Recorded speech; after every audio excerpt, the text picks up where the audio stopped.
Mountaineer Hardcourt Legends. Tim Kearney, how's the Wolfer doing for the value?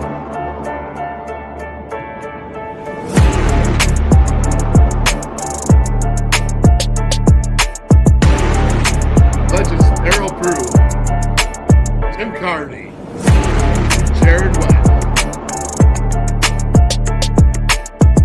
Hopefully looking for Steve Berger.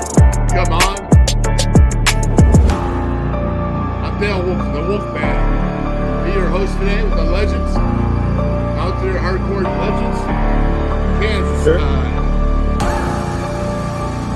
Jarrod just got the shower. He'll be on in a second.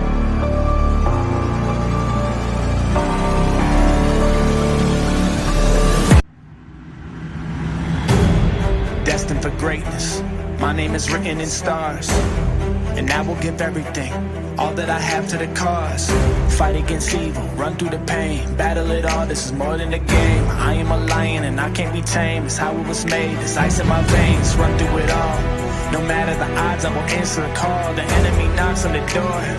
Even the greatest among us will fall, but the greatest will get back up. So I won't back down, and I won't give up, and I will act now, and I will stand up. They know that I'm here for it all.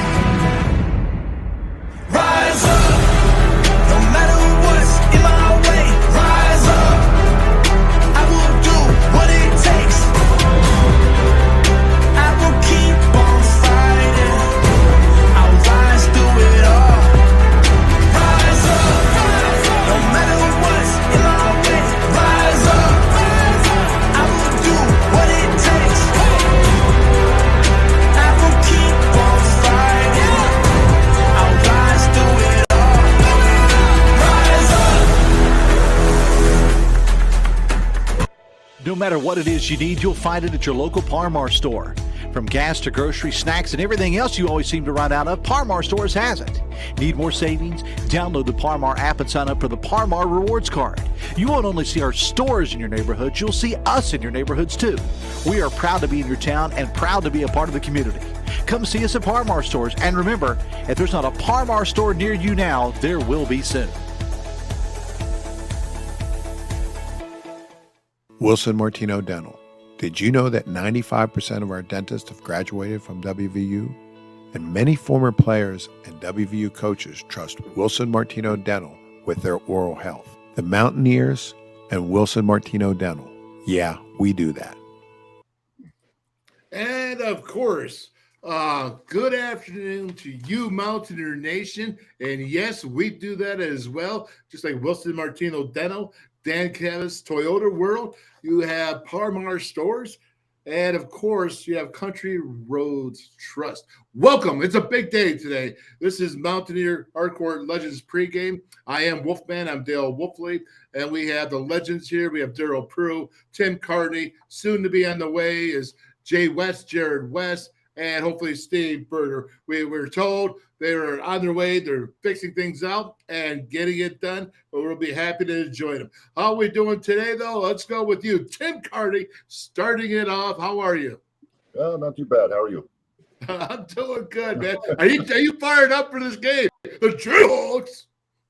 It's about as fired up I can get. We'll see what team shows up here. Playing Kansas has always been tough. Yes, it has. And Darryl Prue, I was waiting for Steve Berger here to get online, man. And now we got Jay West here. Hey, Jay, how you doing? Sorry, I'm late, fellas. Had a practice, getting ready for the playoffs. Got a shower. Ready to talk some hoops. All right. Well, listen, I was just getting into it. We have a happy birthday, and that's to Mr. Darryl Prue today. And DP, happy birthday. Happy birthday, DP. I appreciate it.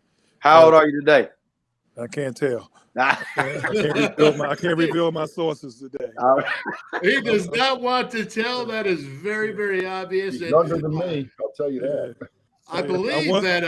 I'm just going to say this. I was a double nickel yesterday. Now I'm not. Okay. You were a double nickel yesterday. Okay, well, there's a restaurant out in where Texas Tech out there in Lubbock called the Double Nickel.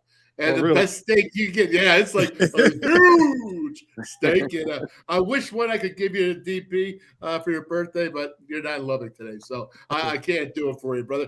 But I will say this, that I think Steve Berger's coming on, and we'll have to wish him belated happy birthday, because I think he had a birthday a day or two ago. But regardless, let's get this going here, and I hope you're all ready, because this was a big victory. The Mountaineers needed it, beating Oklahoma State Cowboys, and they did it in Mountaineer style. When I say Mountaineer style, I would say it was with physicality, and you saw a lot of the points going in the paint. And I got to start off with this. I had two things I want to start it off with, but I'm going to start off with this here. I want to know, okay, is this right here a true foul? A couple of them, actually. You go ahead and you tell me what you think. Jump right in, boys, and tell me, is this a foul? Watch it again. Now, this is Eric Stevenson, and I have no idea what's going on. Do you? That's a foul. That's not a pancake. That's a foul. It just looked bad. The guy fell down. He got the call back on that charge, which was good. It was a good defense. But you want your guys battling. So you're not mad at that right there. You're not mad at that at all. I'm not. If I was Huggy, I like that, and hopefully other people will have the same kind of mentality. You know what I mean? Yeah, he's throwing his hands up, but like at the end of the day, you can respect that kind of physicality. What about that last one there, Jarrod? Is that a good charge? The first one, he bumped him a little bit. The guy is very good at embellishing. He was a little flopping to go with it, draw the attention of the referees. Like Prue, I don't think it was a foul, but I see why they called it a foul. As a coach, I'm not upset with that one. The block charge call is the hardest one to call. Did he make contact? I think Stevens was kind of already falling, but he was square. So by the letter of the law, that is a charge. But I think he could have taken it a little more firm. But it's hard on those little bang bang plays. Now these guys are so good at flopping and flailing and embellishing.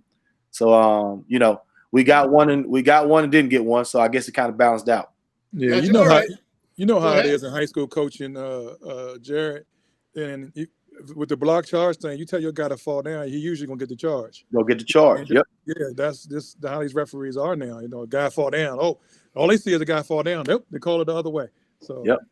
All right. Well, I know Tim Kearney's a man that used to play soccer, so I know that when I say soccer, I know that the fall downs truly an art form. What's your words on that, Tim? Me, soccer? I never played in my life. It's a joke, bro. Yeah.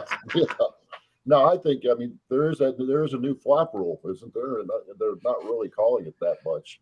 I mean, that first one kind of looked like a bit of a flop to me. That's all I've got to say. The other one the second one looked like a charge. I mean, he was outside the circle. I think he had his body square.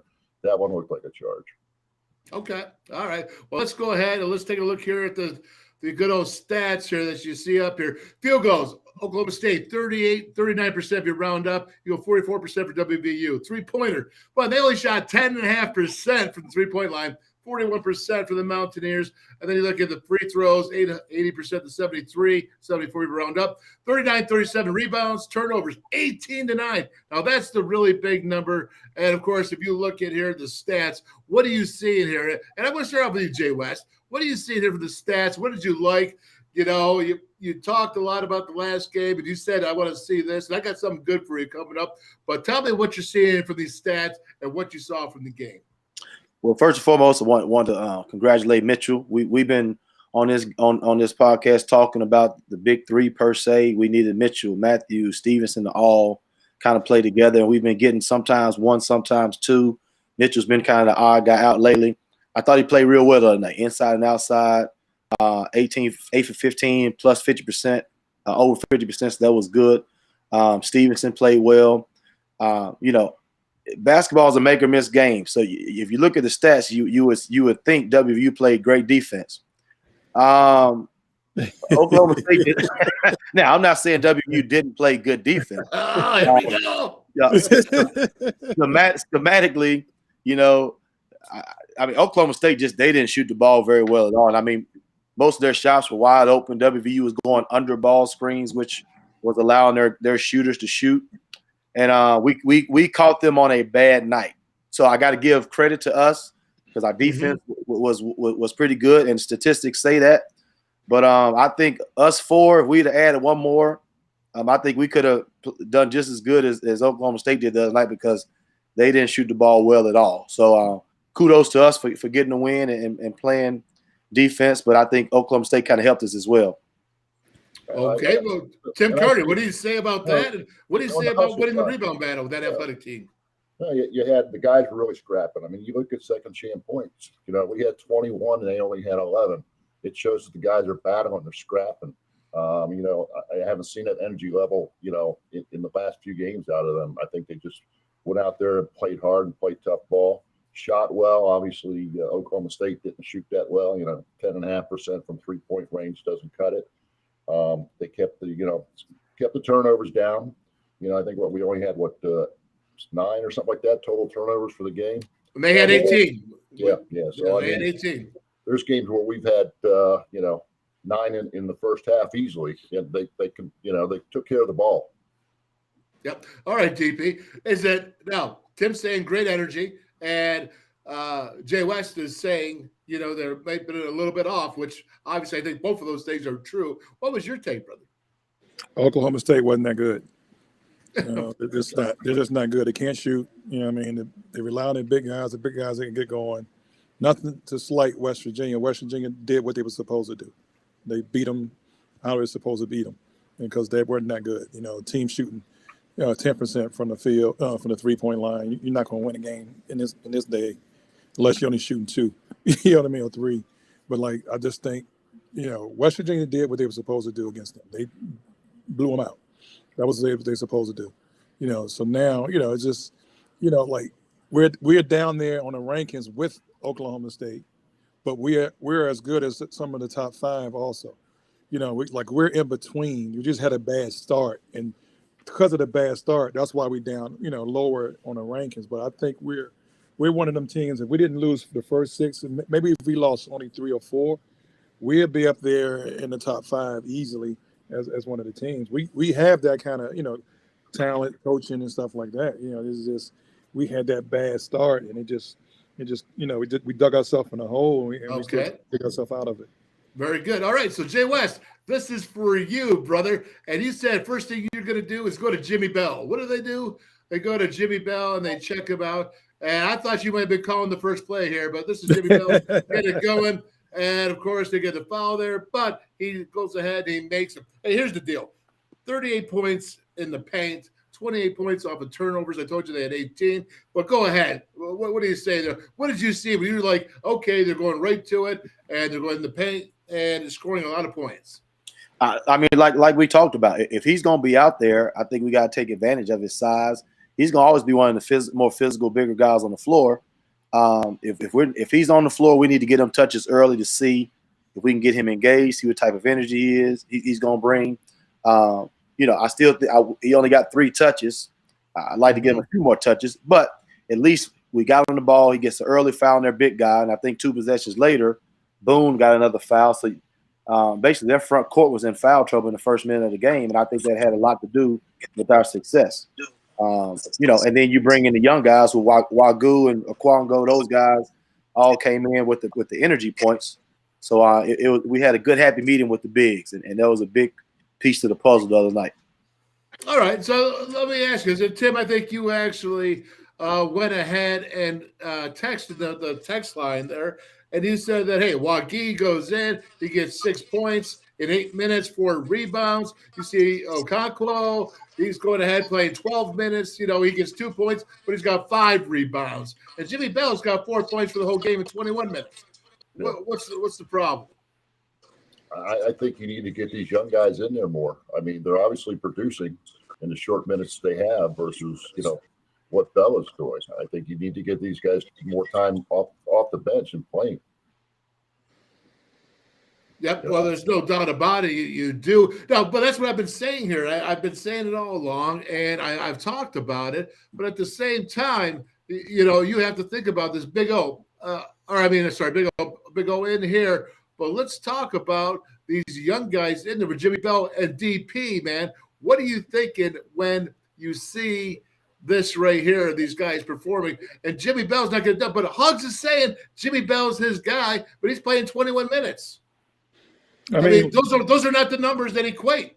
Right. But I think I think Bell brings a presence. I don't think, they should throw it to him more. He's a threat offensively when he's out there. The other two guys, not that much of an offensive threat. Unless they go into the pick and roll, they go into the rim. But, Wagoo had a moment where he got forgot about because he came in, he changed the game. He was handling the big guy. He was, scoring, rebounding. But then you take him out, and forget about him. You know what I mean? Like, it's almost like they got a system. They got to play this guy first, that guy second, that guy third. You know what I mean? Then they just do the same thing all over again. But like they started Bell off. Bell got engaged early. Bell was moving. Bell was playing good defense.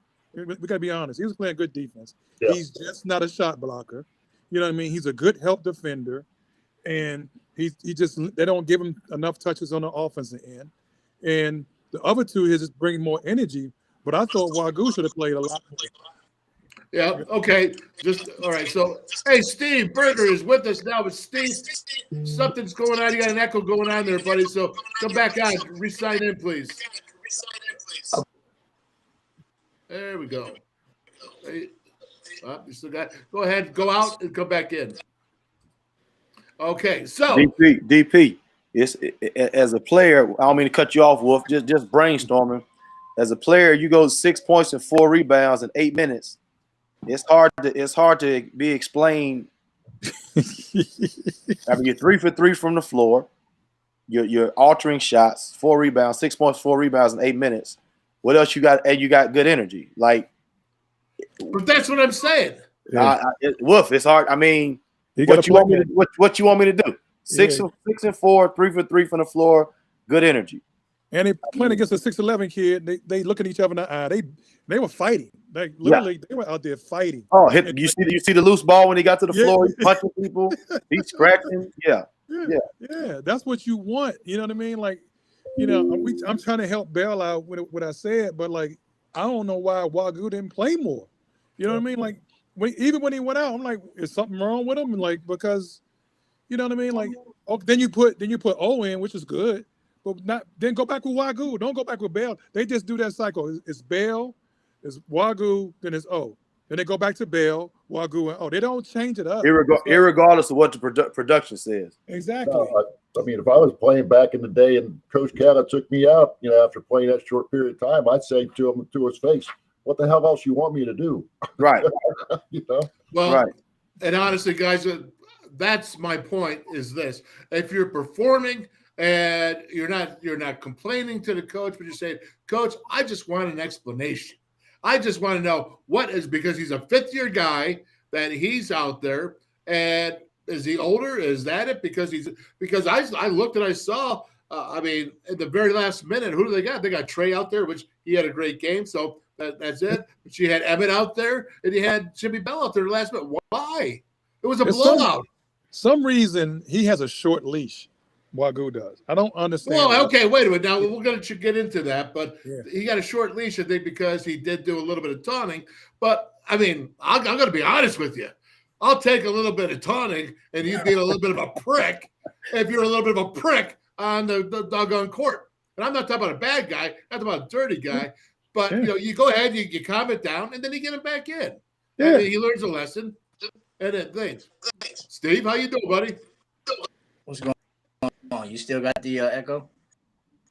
I don't know if we have the echo. It's a little bit better, buddy. Well, okay. That's the echo. Okay, so Steve, let's go back real quick. He got to get off of that Dallas Cowboys stuff, man. You already know. like you don't know. Come on, man. What's up, okay. Hey, was it your birthday a couple days ago? It sure was. I'm a young man now. Okay. Well, it's good that you're a young man. Happy birthday to you. Happy belated. And for some reason, I'm hearing. You guys heard the echo? Yeah. All right. Well, Steve, well, go ahead and tell me you talk, man. Let's go ahead and turn down your microphone, please, because it's all echo. Gotcha. Okay, so going ahead, let's move on here now with the Trey Mitchell. DP, this is what you've been calling for. Now I'm going to call you out here, okay? Because this is what you said. I want 22 points. I wanted with Trey Mitchell, and guess what? He didn't even hit 3 points in this whole entire thing here, which I thought was pretty special. I'm trying to get the film up here, but what's your thing of Trey Mitchell? He was tough, he was gritty, he was mighty, and he was all that, man. And I think, you know what? There we go. This is him, and this is him scoring 22, no 3-pointers, and he was tough in the paint.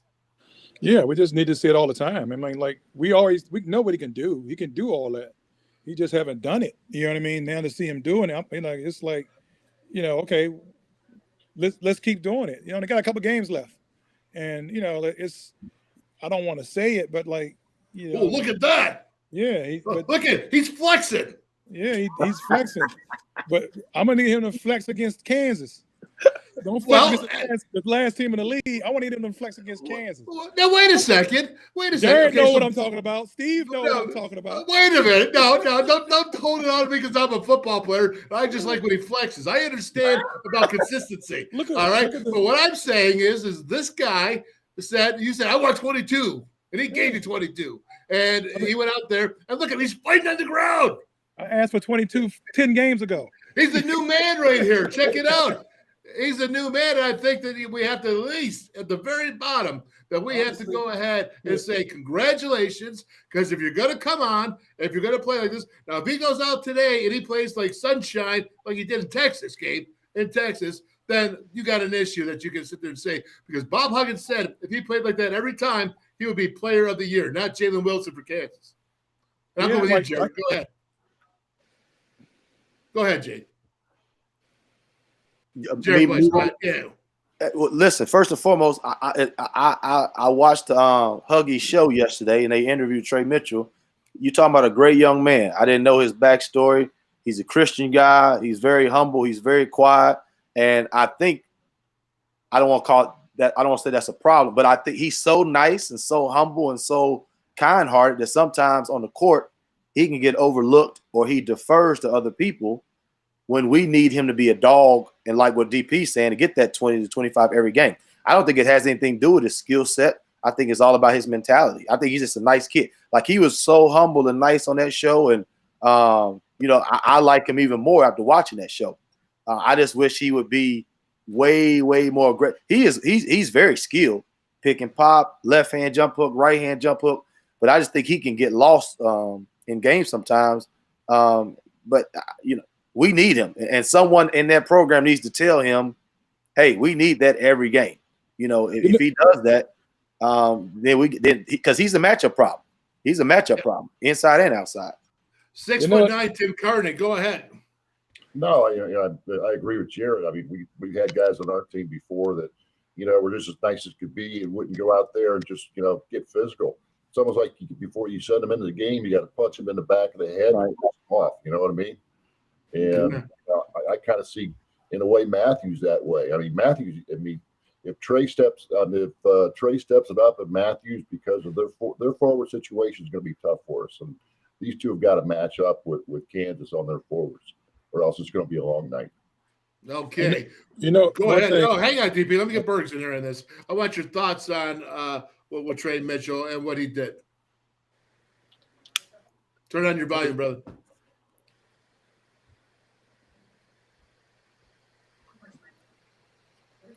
Go ahead. Keep seeing that Dallas star, don't we? All right. Well, DP, go ahead, brother. You know, honestly, he looked healthy for the first time all year. He moved different.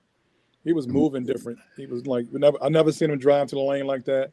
He was going off, you know, 1 foot. He was doing this. He looked. I don't know what his injury was at the beginning of the year, but he looked like he was healthy for the first time. He's like, oh, I got it now. I'm feeling good. And that's what it looked like. Before, he just been looking stiff and kind of like lumbering around to be that skilled. But then he showed the skill today with the other day with the athleticism. You know, I hear everything you guys are saying, and I loved everything that he did. And if you can do it once, you can do it again. And I don't think it's just the opponent. All right, if you sit there and you want to go raw dog, you can go ahead and you can go raw dog at anybody you want to go on. You may not get the same results on a lesser player. You may have better results, but you can still go raw dog and let the opponent know that you're there playing. Right. And you're there to stay. And I look at all of you guys, and I saw that when I watched you guys play. You go raw dog. It doesn't matter. Jay West, tell me what a raw dog means in your mind. Oh, you just hit it on the head, Wolf. Mentality. I mean, listen, I'm a 5'10" point guard from Natchez, Mississippi. So I was told every day too small, not good enough. So I mean, I had to be a dog. So that's my whole mentality. And when you see a guy 6'9" with that skill set, inside and outside, I mean, you know, like I said, I wish I could be on his team, because him and Emmett would be they'd be real, real close to me, because they would be hearing my voice a lot just with the mentality. It has nothing to do with the skill set. Mentality. Are you locked in? Are you trying to separate yourself between you and the opponent? You know, and Trey, for us, I mean, we just need him to step into that. I totally agree with you. I don't care if they're playing Texas Tech, Oklahoma, whoever, Kansas today. He's going to have a matchup problem. Wilson's going to have to guard him, and Wilson is 6'6". Or Grady Dick, he's 6'7", freshman. McCullers, 6'5". Yeah. Who are they going to put on him? You know, because the Adams is going to have to guard the big, so he has an immediate matchup problem, and it's going to all be about his mentality. Now, I also think as a coaching staff, we can help that by going to him and demanding aggressiveness. Like, you know, you can push certain buttons and get people in situations and kind of force them to succeed by where you put them. I think sometimes a lot of our guys get lost in the shuffle because of our motion offense, or, you know. So I just think he has to take it upon himself to be super, super aggressive and play like he did the other night. Okay. Well, let's go ahead and take a look here at one thing that West Virginia didn't do well at times is, you know, you can't be perfect every game, but here's some breakdowns here of some different defensive breakdowns. And just go ahead, DP, give me what you're thinking. It's just that first play, you can run it back. Yeah, just go ahead. I'm gonna continue. Yeah. So it's just like here, you're just getting beat back door, being too aggressive. You know, look, they overplaying, and you know it's kind of hard to help when they're free flowing offense. The first play, the guy helped from the same side corner. There should have been a dig. The pick and roll stuff, and you know they locked down on this. So they got some help from the. Well, look at this one here. That's what I wanted to point out. All right, so Jimmy Bell's going ahead. He goes for this, right? Is that Jimmy Bell or is that not? That's Trey's fault on the back end. He has to be helping. Yeah, that's Trey's fault. Okay, so that's not Jimmy Bell, right? Yeah, his back. Look at Trey's. His back was to the ball at first. He wasn't even in the right defensive position to shell defense. Right here is just, you know, everybody's helping. Nobody dropped down. You know, you see Stevenson want to point out to somebody else, but like, you know, it was a Steven. I'm sorry, it was not looking at the ball. So that's Emmett then. Is that what you're telling me? Yeah, Emmett's not even looking at the ball. His back is turned. Look. Right. Why he's running out there? You know what I mean? Like, that's what Mitch was telling him. You're supposed to drop down. He didn't drop down. This is just effort. You know, it's effort. Tim, what do you see? Go ahead, Tim. You jump in. No, I mean, I agree both with Jarrod and Darryl on this. I mean, you look at a lot of the guys, you know, on the weak side, like Emmett Smith was, you know, trying to run out to a guy his back to the ball. He can't even see the play. He doesn't see it. He doesn't see it develop. I mean, you can't be on the defensive weak side with your back towards the basket, and that's just a total breakdown. And it looks like some of the guys just caught flat-footed. You know, I don't know on that particular play that you're showing right now if Bell should have jumped out there. I think he should have slid back. I don't think that it should have been an issue. I mean, I know there's a pick and roll, but still, I think Bell should have just dropped back with his man. Honestly, Bell played great defense. You were told to show and get back. Yeah, because I have help. You know what I mean? He showed, he got back. No, I understand. Yeah. All right. That's let me ask you this. For the bigs. Okay, so I'm an offensive lineman, and I was taught to put my butt between me and the quarterback to keep the defender away. Aren't you supposed to put your butt between the defender or the net, your butt into the net to the defender? I mean, why are you turning open the gates? You never want to open up the gates to the net. To my things, it would be to the quarterback, but in basketball, instead of the basket. So on this one, he stopped him from shooting. So he was like under the 3-point line between the top of the key. So that guy might have been the shooter. So that guy you got to help on. You can't just let him, we went under later because they was missing. So Bell did a good job. He went and touched, and his man got back. He got to get help.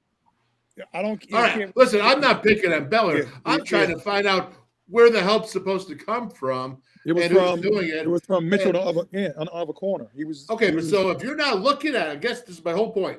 All right, if your butt and body's not in between the basket and your opponent, I think you're opening up the gate for an easy play. So this is what I'm talking about. So the guy's going this way off the screen. All right. So don't help from the corner where he's going to. That guy from the opposite corner is supposed to come in and help. That's what Mitchell didn't do. He turned his back. Then when he saw it was too late. He didn't read the play because he couldn't see the play. So usually the backside guys are the ones that help. But if the ball handler is going in your direction, it's harder for you to help from that side because they'll throw it to your guy to shoot it. So you always wanted to come from the weak side to make them throw an overhead pass or whatever, because guys are not that skilled, and that way you can get back and chase it back down. But one of the two bigs in the corners were supposed to come in. So it's supposed to have been Mitchell was supposed to come in and at least show, until Bell got back. He didn't show. Basically, weak side rotation is what you're talking about from the defense. Yeah, the weak side rotation. Okay, we're not getting it. Yeah. We didn't get it that time, but we ended up getting it eventually later on through the game. Yeah. I understand that. The reason why I'm bringing this up is because, my goodness, Kansas, man, all they do is move. Not only do they move, but they move the ball around, and it's hard to stop. Let me pop this up, and we're going to go to Kansas here. Well, I almost forgot. I'm sorry. Hey, this is our people. I almost forgot. Okay, let's go. Parmar Stores. Let's go. Parmar Stores, man. I'll tell you what, that was pretty awesome. And I want to thank our sponsors. If there's not a Parmar store near you now, there will be one soon. Danny Cava's Toyota Auto World. Love you, Danny Cava. You're the man. Bobby Wilson Martino Dental. Thanks so much, man. Hey, we're almost through this whole season, guys. And these guys have been here all the time. Country Roads Trust. Totally love it. Country Roads Trust. Name, image, and likeness for the West Virginia student athletes, changing the game for them. So we thank you so much for that. We were at the Polar Plunge today, and they all got in there for Special Olympics West Virginia, and they all jumped in. So thank you to our sponsors. Man, you're just amazing. And Mountaineer Hardcourt Legends, really, truly, thanks you very much. And so here we go. Now we're back to Kansas. I got it in, D, because I forget that, and I can't. I got to make sure I don't. All right. Get that, Wolf. I know. Hey, you know what? I can always go with you. I usually look at you, and it makes me think of Wilson Martino. All right. So usually gets it. All right. Fellas, stat time. Tim Kearney, let's go and talk about what you think about these stats, what you think of Kansas. This is against them. Jalen Wilson, he's averaging 19 points a game. He didn't have that. He had like 6 points for the last game, but he had 13 rebounds for 2 games in a row. Grady Dick, let's get it out there. Grady Dick, freshman, all-time. I just love watching him play. You could go down the line. You got DeJuan Harris, who's got 8 assists average on per game. You can look at McCullough. He had, I think 15 points in the game. He had 15. I mean, these guys can all score, and they all move around, man. And, Jay West, Kansas, man, they're fun to watch. First and foremost, they have a culture, and they run that 4-out, 1-in off the ball screen, and they always surround the guy rolling with 4 shooters or 4 capable playmakers who can catch, shoot, attack a closeout, make a secondary pass. And now you're looking at 2 of the better players in the conference. You got Jalen Wilson, who's going to be a possible national player of the year. Obviously, Grady Dick's going to be the freshman of the year. 2 potential pros. McCullough's a great guy with a 5th-year senior from Texas Tech. And then you got a steady point guard. And you're going to, national champion, Rock Chalk J. I mean, the culture. So we got needless to say, we have our hands full. and they defend well. But it's going to come down to, can we contain Wilson and Grady Dick, and how are we going to score? Now, I say all that to say we should have an advantage inside. Adams is 6'8", if that. Wilson 6'6", 6'7". So I mean, if Emmett, if Mitchell, if Bell, if they come to play, we got to take advantage of our size. If we don't, we're about to play a very, very A+ game at Kansas for us to have a chance to win. That just reminds me of this, Tim Kearney. And, when you go into Kansas, and I don't know what you could equate that to in your time, your era. Maybe it was Vegas game, but that was at home. But what was it like to go into a team, maybe Temple, because with Cheney there, Temple was always tough to beat for the Mountaineers. Oh, yeah, definitely playing in the Palestra there, playing Temple, when there was a lot of home cooking, and it was a very physical game. It was, Terrence Stansbury, they played that 1-3-1, and I used to post up high, and every chance I got, I used to take an elbow and try to throw it in his head. But it was a very aggressive game. But like I said, Kansas is going to be kind of the same way. It's going to be an aggressive game. They've got a unique starting five. I mean, they play based almost like four forwards, and they're all fast as hell. They're all hitting the boards. I was watching some clips of them playing against TCU, and the way they move the ball and pass the ball and looking for everybody. The skip passes are constantly, and it's just breaking down the defense. So that's their type of style. That's what I see. All right, DP, give me your taste of Kansas. Second time go around. It's a difference in a passing team and a willing passing team. This is a willing passing team. They don't mind sharing the ball, going from one side to the other. Sometimes we get stuck with the ball, and that hurts us a lot. We have to play in the paint. And I always say, everybody went back in the NBA when Golden State Warriors got successful. Everybody wanted to play like the Golden State Warriors, but everybody can't play like them. It's a different thing. You know what I mean? So I think sometimes teams get caught up in trying to play like Kansas. Kansas, are they really good defensive team? I don't know. But if you play like them, they're going to beat you. You know what I mean? You just got to guard them. Like Jarrod said earlier, pound it inside. They don't have a lot of size. They don't have no shot blockers like they had before. So I would just go keep doing what we did. We can't forget how we got successful. And I think sometimes we forget what we do to be successful. So last game we go inside. So this game now all of a sudden everybody going to shoot threes. No, we can't win like that. It's the identity piece that Jarrod was talking about 2 months ago. You know what I mean? You gotta have an identity. And I think our identity, when we do well, make it game ugly, play down low, get in foul trouble, get them in foul trouble. We get in foul trouble, so what? Because we've been having some guys that come in and do a pretty good job in that back line when the guys are in foul trouble, So I just think we just have to make it ugly, and because we're not going to win a game playing like them. Right, and you got to watch out for what right there, the fast break, because they want to attack you, and they don't ever really want to slow down into an offensive set unless they have to. Am I correct or am I not? Yeah, very correct. That's why you pound it down low. You get layups. You get miss 5-footers when everybody running from the baseline. Don't miss those jump shots when they can get out and just take off, run and tap it out. You got to make it ugly. You know what I mean? You got to make it ugly in the paint, not just throwing up shots from the outside. Look, they'll get it down there. Guy, he's not he's crafty, but he's not the greatest guy down there. So we have that advantage. We just got to use what we have. I cut up all this film, and like I said, I really liked how they played. I'm going to show you here. I'm going to take this down, and I'm going to show you this next film here. I thought, it's just two plays. It's a perimeter play, and it's a paint play. But this is their offense, man. And I want you to just go ahead, all of you guys. And Tim, will start with you, but you just go ahead and look at it. But watch this offensive setup. You're going to have a perimeter shot and then a paint shot. But this is the whole play. I love watching this. Like I said, they're looking for one another. They're not selfish. I mean, they had the ball down below, but they kicked it back out. They kept moving the ball.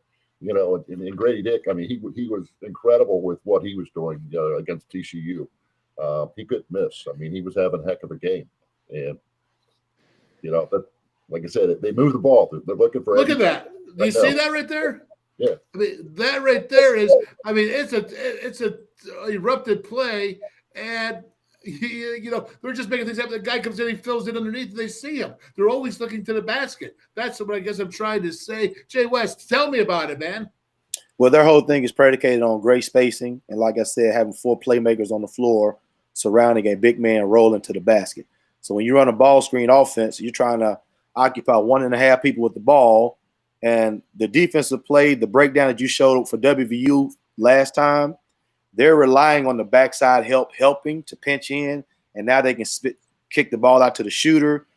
The hardest thing in defense is a closeout situation. And they have shooters. So you got to close out a full closeout on Grady Dick, or he'll knock it down. If you full closeout, he pump fake now 1 dribble drive, which opens up the next closeout or the next dump down. So they constantly put pressure on. I've said this several times. When you play teams like this, you have to be 5 men on a string attached against the ball, and you have to be moving simultaneously as a group. They make you become a very disciplined defensive team for 40 minutes, because if not, you're going to always leave someone either open for the rim run for the lob, or if you tag them defensively for the lob, now you're leaving open shooters on the weak side. So they kind of make you pick your poison. You have to play very, very good disciplined defense, and I think one way that we can combat that is, it's hard to run if you're taking the ball out of the net when you're scoring. Like Bruce, if we shoot long jump shots and try to play a skilled basketball game, we might get blown out. We got to make it ugly, make it grimy, slow them down. But their offense is how this young generation loves to play. Shoot a lot of threes, have spacing, and have someone run into the rim for a lob. Okay. Let me just play this with Grady Dick, because I just think people should see how good the cat really is and what he does. They say Jalen Wilson is the guy that's going to probably get Player of the Year in the Big 12. But Grady Dick he does so much for his team. He's got such a neck. He is basketball savvy. You can see that. He's got to make you leave your feet. He loves to do that. Take the break there, move his feet, take the jumper. See that closeout right there, Wolf? That's what I was talking about. Yeah. And I want you to see this play right here. Go ahead, Jared. Watch him here. He did this before, and I've watched it the last time. He's going to get the ball. It's just he's like, I missed it. I'm going to get my own rebound. Mm-hmm. Mm-hmm. I mean, is that not basketball? Go ahead, please. I don't want to say it. You guys talk about it. It's just he's just playing basketball. He's not. I ain't supposed to be here. I'm not supposed to be here. He's just playing the game of basketball. And Jared said it. Playmakers. 4 playmakers. There's 4 guys looking for each other. They don't have a shot. They look to somebody else. They're not taking 5 dribbles to shoot it. They're getting off the ball. Guy has a shot. He don't have it. Even the offensive rebound. The guy got an offensive rebound. He didn't force it back up. Kicked it out. He kicked it out. Yeah. Now your defense got to play again. Now the defense got to chase you again. And if they're chasing, guy cuts back door, you're not paying attention. They're just being basketball players. And this is what you want your seniors to be when you get them. And it's the difference. You know what I mean? These guys are freshmen. They're just playing basketball. Yeah. These guys are just playing basketball. It's the different levels of basketball. Somebody can tell you go here, go there, go there, go here, go here, go there. Yeah. Can you think on your own when all that doesn't work? And that's what Kansas does. They do a good job. If you notice, everything is going towards the rim. They go towards the rim. They don't have it. They go find somebody else to do it. And that's what, they go to both sides of the floor. And I think they share the ball because, again, Jared said it. 4 playmakers. We looking for 1. Hey, Prue. Let me say, I don't mean to cut you off. No, so Wolf, sometimes when we talk, because I think Hugs is trying to transition more into like a 4-out, 1-in, free-flowing motion offense.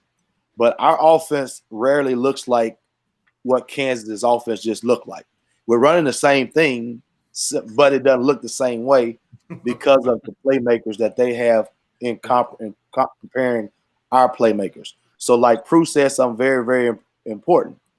People are trying to play like Golden State. Well, if you don't have Steph, Clay, and all those guys, you got to be true to your identity. So when I bring up identity, our identity isn't a 4-out, 1-in motion ball screen. In my opinion, it's not. Hugs' identity has always been pound the paint, make it ugly, get in foul trouble, offensive rebound, and defense. And he's had a lot of success that way. Now we're trying to offensively try to change and kind of play like Kansas. We will never beat them playing that style because the playmakers that they have, like their 4-out motion offense, looks totally different than our 4 out because they have 4 playmakers and they have a lob threat. So that I didn't mean to cut you off, Prue. I just wanted. That's kind of what we were talking about. You're 100% right. You look at their offense. We'll take 5 to 10 dribbles just to get it into our offense. Yeah, they move the ball around. If they're not penetrating, the ball hops.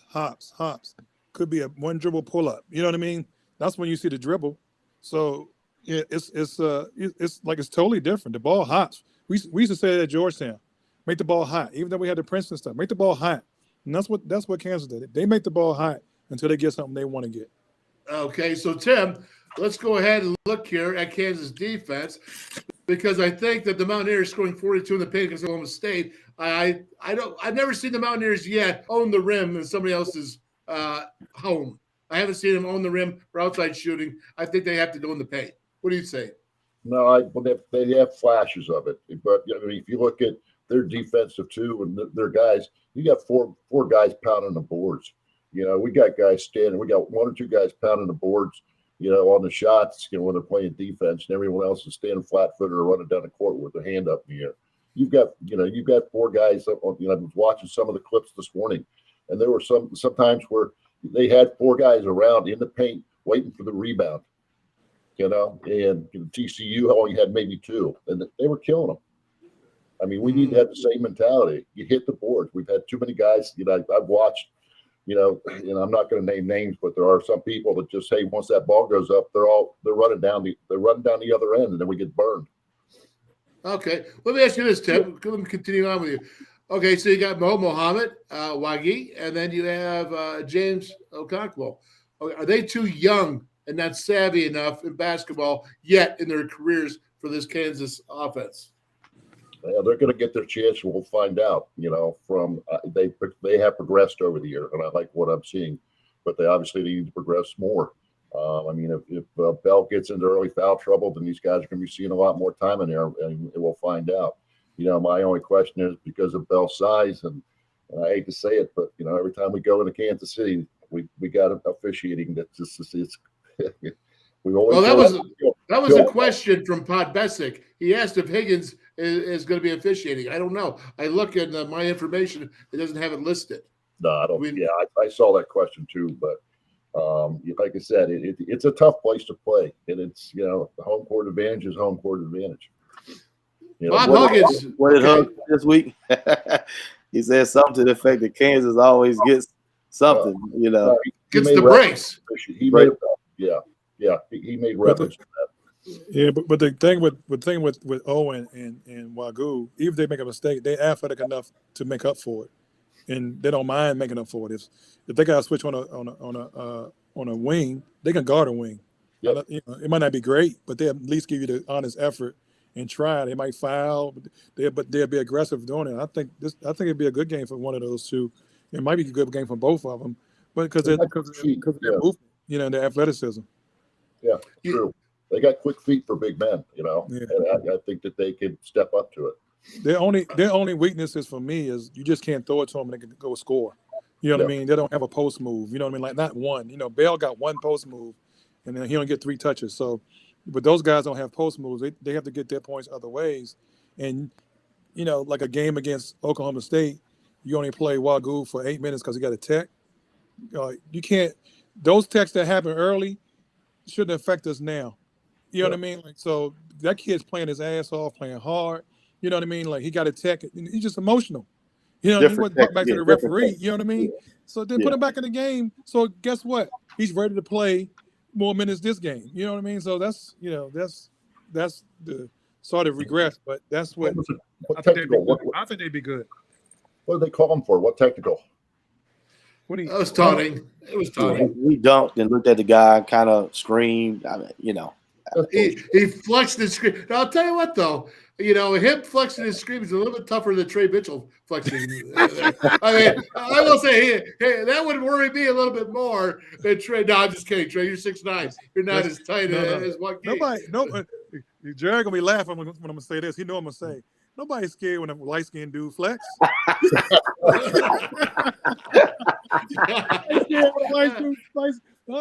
on, man. Let's be real. All right, cool. I like that. It's a good joke. We'll let that go on your birthday. We'll give you one there for that. Go. But listen, man. So yeah, Bob Huggins.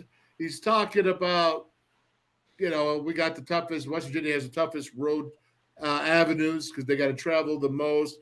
Back to backs. They got 3 back to backs, Saturday to Monday. He's giving this. I don't know. It's kind of like, yeah, this is a tough thing for the West Virginia. Jay West. Bob Huggins knew this going into the season. Okay, I mean, why even sit there? Now, let me take this back because I'm thinking, because Dan Neal needs to say, we're going to get killed. We're going to get killed. And then to the media. And then he'd come back in and be like, don't you listen to what I'm saying. You don't worry about what I'm saying. I'm saying that to the media. I'm placating the other team. Is Hugs doing that? Hugs is the mastermind now. Hugs knows what he's saying. Everything he's saying is calculated. Like you said about Kansas getting the breaks, and Hugs is a calculated guy. Now as a player, I will tell you, and it's not an excuse. It's not. Listen, when you travel, you go Saturday game, take off and travel. Yeah, it does wear on you, but hey, nobody cares about that. Everybody, throughout the course of years, gonna have to travel and take their bumps, and you're tired. But hey, when that horn starts, it's time to get after it. That goes back to leadership and mentality and thought process. There's no excuses, But Hugs is very calculated. And what I will say as it pertains to, I love what Hugs tries to do in the media as it pertains to bad refereeing and fouling. Hugs knows the uglier and the more fouls called per game, it helps West Virginia. I don't care what anybody else says. I watch every game. And people say, oh, we got hosed. Listen, Keedy Johnson last year, Gabe Osaboy should have fouled at every game in the first half last year, slapping, reaching. Keedy, same thing. Like WVU gets away with just as much or more because that's our DNA. So Hugs wants, he knows he needs, the ugliness. Now in the media, he's gonna act and seem like we're getting. He's gonna play the victim, but he's smart. He knows what he's doing. Okay, I like that because that's what I was trying to get at. Is he just playing the fox? You know what I mean? Around the chicken coop there, and fading and dodging in here and coming at you in a different way. Tim Kearney. Go ahead, dude. All right, dude, go ahead. It sells for the NCAA too. He's maneuvering. So we travel here. We have to go here. We have to do this. It's tough playing in these places. He's talking to the NCAA right now. Because he wants everybody to know we have the toughest schedule. We're battling. We're in the toughest league. He wants everybody to know and to help his cause, which is not a bad thing to do. Mm-hmm. He just coaching them up and just let everybody know what, if we was in another league, they don't want to say it. If we was in this league, we'll win. That's what they're gonna go back to when they say, oh, we beat Auburn. They were ranked top 10 at the time. You know what I mean? So, but he's coy with it. All right, so he's corn dogging it. Okay, that's cool, and I'm okay with that if there's a purpose to it. And good. And Tim Kearney is like this, if you can't master your shooting at a place like Kansas because they're too good, okay, on the outside, how much slashing and back moving and everything? They can't just post up on this team. You can't post up on this team because they'll kill you. They got 4 athletes right down in there in the paint. How do you go ahead and score points on the Kansas Jayhawks? I showed you the TCU tape a little bit ago because all they could do was score points in the paint. I agree with Jarrod. We need to start pounding in at first, open things up, but we have to be kind of like Kansas and not be dribble, and all around. We got to hit our man. We got to move the ball. Like Darryl said, make it hot. I understand that one completely. We can't be holding on the ball, or else they're just going to be chewing us up. All right. So, as far as backing up on this travel thing, when I was playing in 80-84, I got to know the bus driver real well because we were on buses for hours and hours, and we didn't have private planes taking us into different places. Okay. It's so funny because I remember driving to Penn State. I remember that's a 4.5 hour. I know this Texas Tech's a 3.5 hour plane ride, and that's the longest plane ride that you have. And we drove 4.5 hours to Penn State. Now, the difference between football and basketball is obviously the multiple games in a week. which is the difference. So I understand that. But even still, these flights the plane's not bad, but you have a 50, 60-person plane. I mean, the buses you had people. Obviously, Jay West, you didn't have this problem, but DB, you big guys, you didn't have leg room on those buses, man. How about flying on a commercial flight? Because we flew on commercial flights with other regular people, and I had to beg for a exit row. You know what I mean? Like,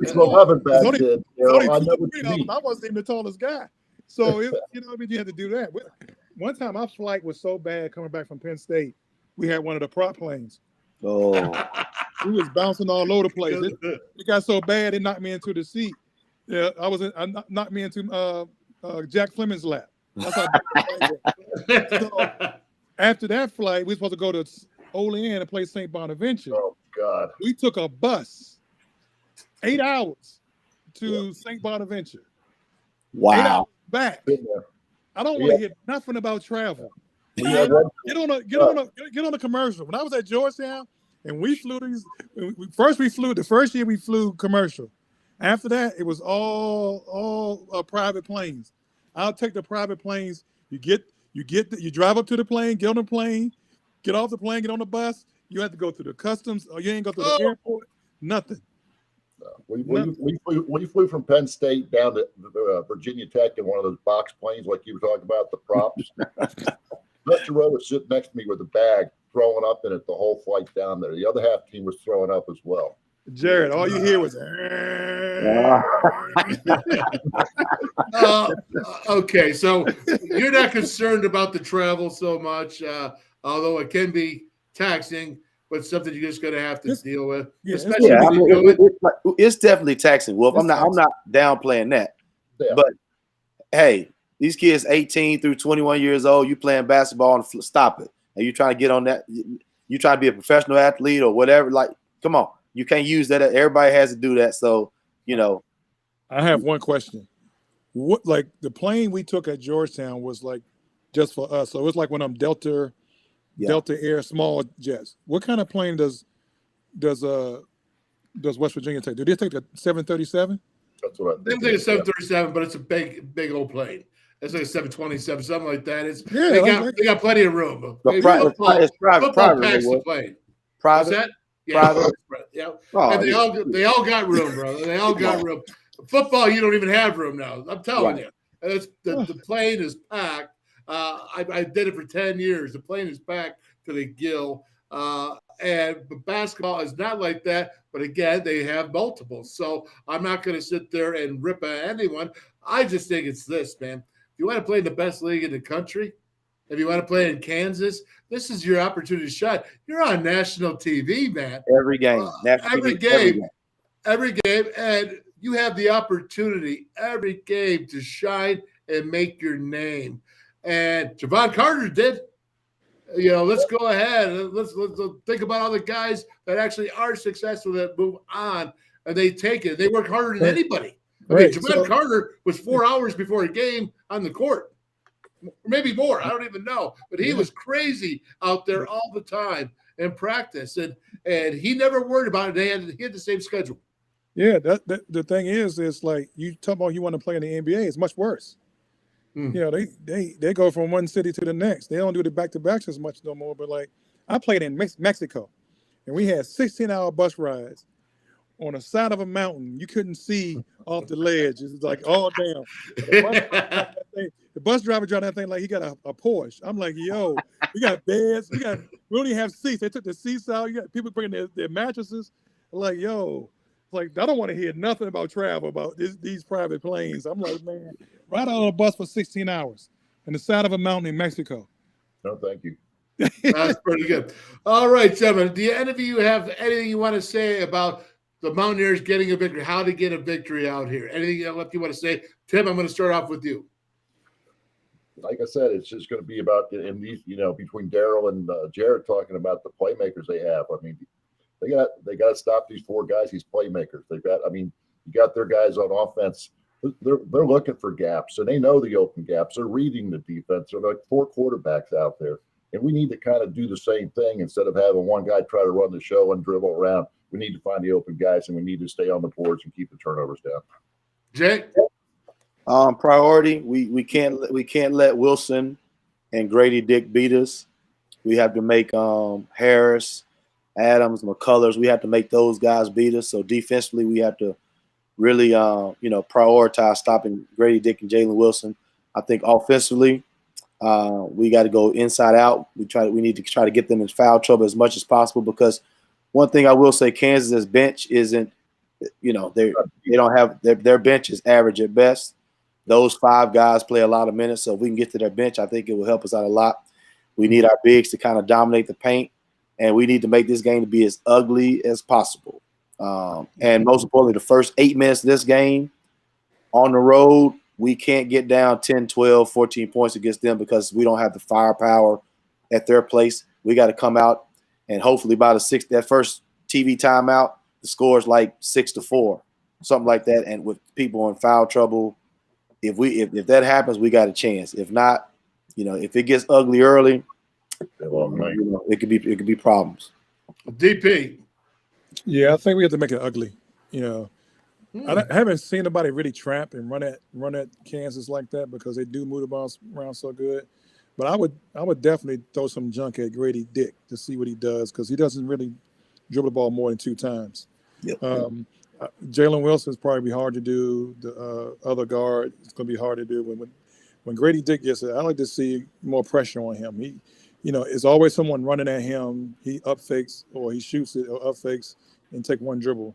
Nobody never really just got into him and like make him uncomfortable. We just have to be solid. Can't worry about plays that mess up. We just got to be one play at a time. We can't have one play turn into 2 points, then turn into another 2 points, then turn into another 2 points. And like Jarrod said, the 4-minute break, we down 10-2. You know what I mean? Then the next 4-minute break, we down, 25-6. We can't have those kind of, runs. Let Kansas have those kind of runs, especially at home, because once they pour that water on you, they got a whole big old bucket to pull on you. They find another bucket to pull on you.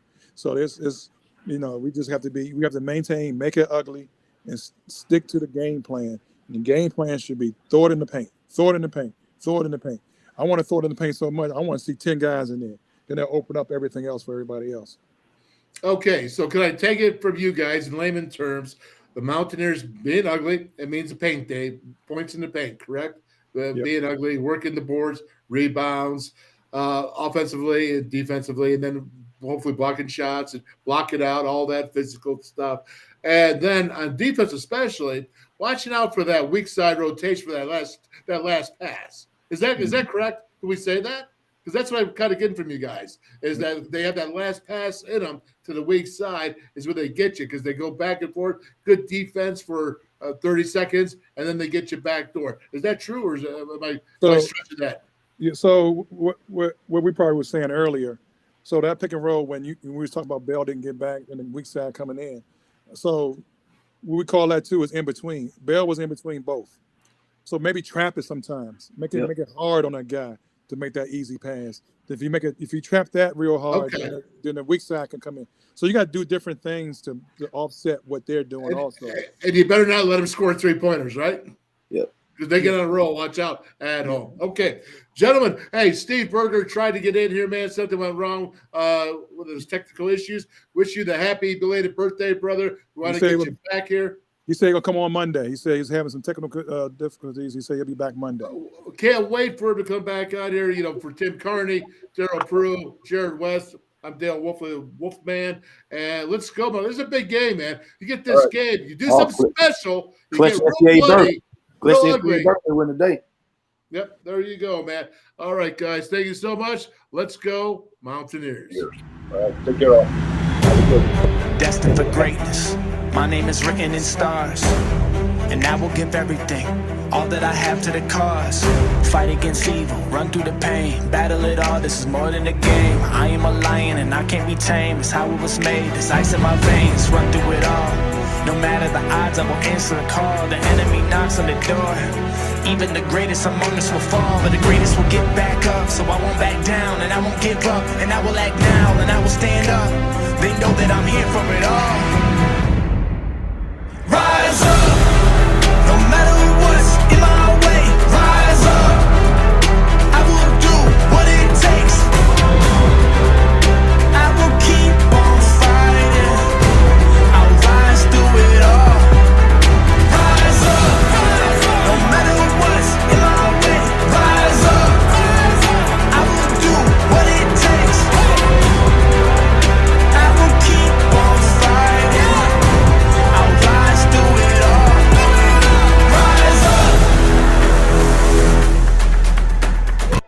No matter what it is you need, you'll find it at your local Par Mar store. From gas to grocery, snacks, and everything else you always seem to run out of, Par Mar stores has it.